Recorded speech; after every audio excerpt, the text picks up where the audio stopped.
एक समय की बात है, पुराने रूस में 3 साधु की बहुत प्रसिद्ध कहानी है। वे तीनों रूस में रहा करते थे। वह 3 इतने प्रसिद्ध हो गए कि वहाँ का जो सबसे बड़ा पादरी था उसे उन तीनों साधु से बड़ी ईर्ष्या होने लगी थी, क्योंकि धीरे धीरे लोगों ने चर्च में आना ही बंद कर दिया था। चर्च से लोगों की भीड़ बिल्कुल गायब सी हो गई। अब सभी लोगों ने उन 3 फकीरों के पास ही जाना शुरू कर दिया था।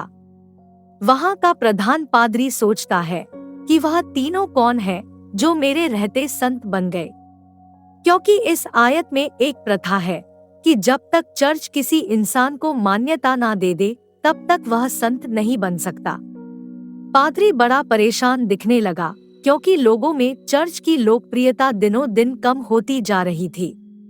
लेकिन एक दिन तो हद ही हो गई। पादरी पूरे दिन चर्च में बैठा रहा, लेकिन एक भी व्यक्ति चर्च नहीं आया। पादरी के क्रोध का ठिकाना ना रहा।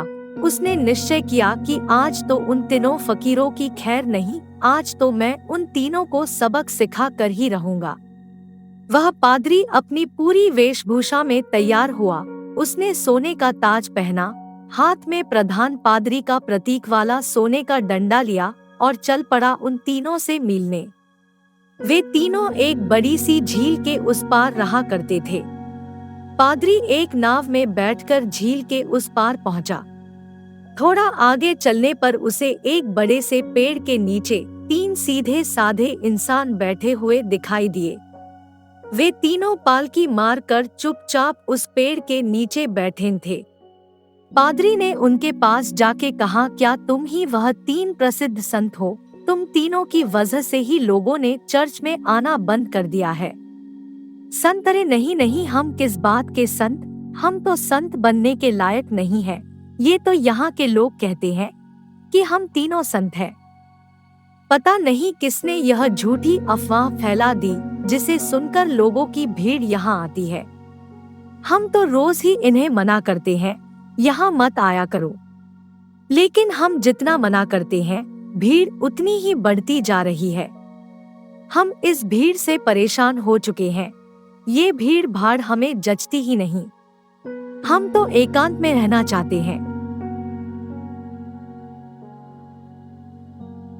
अच्छा हुआ आप आ गए, अब आप ही बचाइए हमें इस भीड़ से। यह सुन वह पादरी तो खुशी से फुला ना समाया। सोचने लगा, यह तो बड़े ही भोले लोग निकले। खटिया खड़ी कर दूंगा इन तीनों की। आज तो इन तीनों को अच्छा सबक सिखा कर ही जाऊंगा। पादरी ने पूछा, लेकिन तुम करते क्या हो? उन्होंने कहा, कुछ नहीं, बस इस पेड़ के नीचे बैठकर ईश्वर की प्रार्थना करते हैं। पादरी ने पूछा, बाइबल कहाँ है? उन तीनों ने अपना सर नीचे झुका लिया। पादरी ने पूछा, क्या हुआ? उन्होंने कहा, अब क्या बताएं आपसे, हम तीनों ही अनपढ़ हैं, हमें पढ़ना नहीं आता। बाइबल रख कर भी क्या करेंगे? यह सुनकर वो पादरी और भी खुश हुआ। सोचने लगा, अनपढ़ है, फिर भी इतने सारे लोगों को बेवकूफ बना रखा है। इनकी तो शान ठिकाने लगा के ही रहूंगा और पूरे शहर के सामने बेइज्जती करूंगा। पादरी ने पूछा, फिर तुम प्रार्थना कैसे करते हो? चर्च की प्रार्थना तो याद होगी ना तुम्हें? यह सुन उन तीनों ने फिर से अपना सर नीचे झुका लिया। पादरी ने पूछा, अब क्या हुआ? तुम लोगों ने फिर से अपना सर नीचे क्यों झुका लिया? उन्होंने कहा, क्या बताएं, बड़ी लज्जा आ रही है आपको बताते हुए कि हमें प्रार्थना नहीं आती। पादरी ने आश्चर्य से कहा, क्या तुम्हें प्रार्थना भी नहीं आती? उन्होंने ना में सर हिला दिया। फिर तुम तीनों प्रार्थना करते कैसे हो?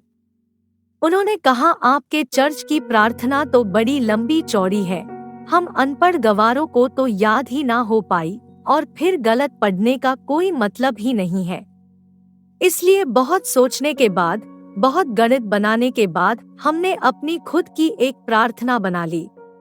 यह सुन पादरी जोर से चिल्लाया, क्या तुमने अपनी खुद की प्रार्थना बना ली? प्रार्थना तो सर्वमान्य होती है, शास्त्रों में लिखी होती है, हजारों हजारों साल पुरानी होती है। जीसस को तो प्रार्थना खुद परमात्मा ने सिखाई थी, लेकिन तुम लोगों ने अपनी खुद की प्रार्थना बना ली। उन्होंने कहा, हमसे बहुत बड़ी गलती हो गई, हमें माफ करें। हम अनपढ़ गंवार इंसान, हमें कुछ नहीं पता।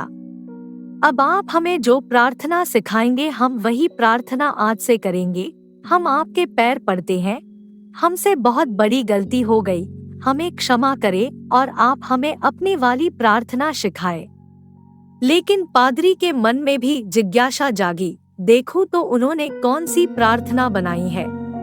पादरी ने कहा, पहले तुम लोग मुझे अपनी प्रार्थना सुनाओ। उन्होंने कहा, नहीं नहीं महाराज, हम अनपढ़ों की प्रार्थना का कोई मतलब नहीं। आप और शर्मिंदा ना करें, आप हमें अपनी वाली प्रार्थना सिखाएं।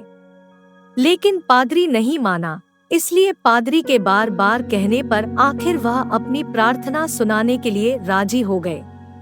उन्होंने कहा, हमने बहुत सोच बहुत विचार किया, लेकिन हमें कोई प्रार्थना ना सूझी। फिर हमें याद आया कि ईसाईयत में तो भगवान के 3 रूपों को माना गया है, इसलिए हमने इसी पर अपनी प्रार्थना बना दी। अगर आप हमारी प्रार्थना सुनेंगे तो हम पर हंसेंगे। इसके बाद वह तीनों चुप हो गए।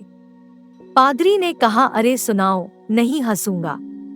उन्होंने कहा, भगवान के 3 रूप है, इसलिए हमने प्रार्थना बना दी कि हम भी 3 तुम भी 3, हम पर कृपा करो भगवान। यह सुन वह गंभीर बैठा पादरी हंस पड़ा, बोला, जिंदगी में बहुत प्रार्थना सुनी पर ऐसी प्रार्थना नहीं सुनी। वह पादरी मन ही मन सोचने लगा, बड़े बेवकूफ लोग हैं, आज तो मैं इन तीनों की अक्ल ठिकाने लगा के ही जाऊंगा। इन तीनों को मेरे पास चर्च में आना ही पड़ेगा। उन तीनों ने कहा, आप हमारी छोड़िए, आप अपनी प्रार्थना सिखाए, हम आज से वही प्रार्थना करेंगे। पादरी ने चर्च की प्रार्थना सिखानी शुरू की। पादरी ने पूरी प्रार्थना सुनाई। उन्होंने कहा, एक बार और। पादरी ने एक बार और सुनाई। उन्होंने कहा, एक बार और। पादरी ने तीसरी बार और प्रार्थना सुनाई। उन तीनों ने कहा, कहीं हम प्रार्थना भूल नहीं जाए, इसलिए एक आखिरी बार और सुना दो। पादरी ने कहा, घबराओ मत, कभी कभी चर्च भी आया करो, धीरे धीरे तुम लोगों की भी जिंदगी सुधरने लगेगी, और अगर रोज आओगे तो यह प्रार्थना भी सीख जाओगे। उन्होंने कहा, जी, जैसी आपकी आज्ञा। पादरी बड़ा खुश हुआ और उसने कहा, तुम लोग डरना मत, चर्च आओ, मैं तुम्हें माफ कर दूंगा और लोगों से भी माफ करवा दूंगा। उन्होंने कहा, आपका बहुत बहुत धन्यवाद, आप बड़े महान इंसान हैं। पादरी ने सोचा, चलो एक झंझट तो छूटी, इन मूर्खों को तो सही मार्ग पर ले आया। वह अपनी नाव पर बैठकर वापस जाने लगा। नाव अभी झील के बीचों बीच पहुंची ही थी कि पीछे से कुछ लोगों के चिल्लाने की आवाज आई। पादरी और माछी ने पीछे मुड़कर देखा तो उनकी आंखें फटी की फटी रह गई। वे तीनों पादरी को पुकारते हुए झील के पानी पर दौड़ते हुए चले आ रहे थे। वे तीनों ऐसे दौड़ रहे थे मानो कोई जमीन पर दौड़ रहा है। यह देखकर तो पादरी के हाथ से वह सोने का डंडा छूटकर वही नाव पर गिर गया और पादरी बोला, यह चमत्कार तो आज तक केवल जिसस ने ही आकर दिखाया था। वे तीनों भागते हुए नाव के किनारे आकर खड़े हो गए और पादरी से कहने लगे, आप वो प्रार्थना एक बार और सुना दे, हम उसे भूल रहे हैं। ये कहता है ऐसे शुरू होती है, वो कहता है ऐसे शुरू होती है, मैं कहता हूँ ऐसे शुरू होती है। हम तीनों में बहस शुरू हो चुकी है, अब हम बहस करें या प्रार्थना करें, इसलिए आप हमें वो प्रार्थना एक बार और सुना दे।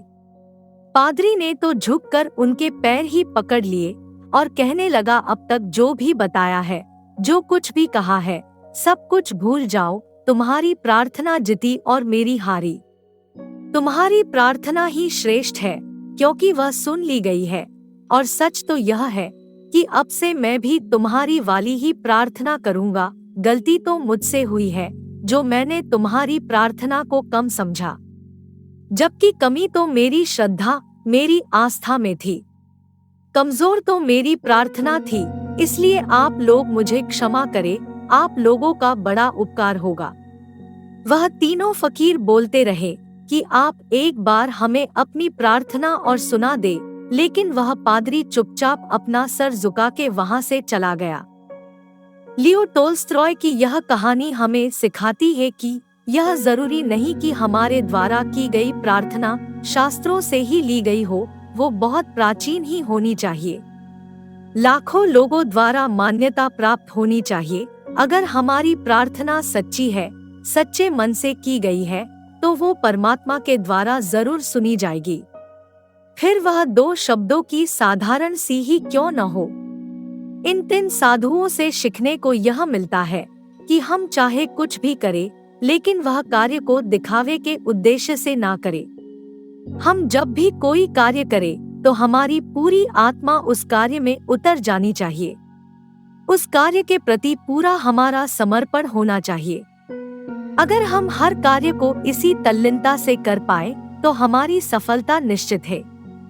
जैसे कि उन 3 साधुओं के साथ हुआ था।